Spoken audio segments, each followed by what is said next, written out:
Hi friends, நம்ம பார்க்குறது linen cotton digital print saree. First ஒரு saree பாருங்கள். இந்த மாதிரி டிசைன் போட்டிருக்காங்க. Light colour combination, zari border.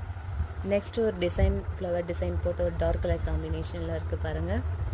Next flower design போட்ட ஒரு ப்ளூ கலர் காம்பினேஷன். இதோடைய ப்ரைஸ் 350. தேவைப்படுறவங்க வாட்ஸ்அப் பண்ணி பர்ச்சேஸ் பண்ணிக்கலாம். வெயில் கட்டுறதுக்கு சாஃப்ட் மெட்டீரியலாக கம்ஃபர்டபுளாக இருக்கும் சிஸ்டர் பாருங்கள். நெக்ஸ்ட்டு ஒரு blue colour zari border. Next dark colour. Next ஒரு லைட் கலர் காம்பினேஷனில் இந்த மாதிரி டிசைன் போட்டிருக்காங்க. சாண்டல் கலர் இந்த காம்பினேஷன். இது ஒரு டார்க்கும் லைட் கலரும் காம்பினேஷனில் இருக்குது. இதனுடைய ப்ரைஸ் 350. தேவைப்படுறவங்க வாட்ஸ்அப் பண்ணி வாங்கிக்கலாம் பாருங்கள்.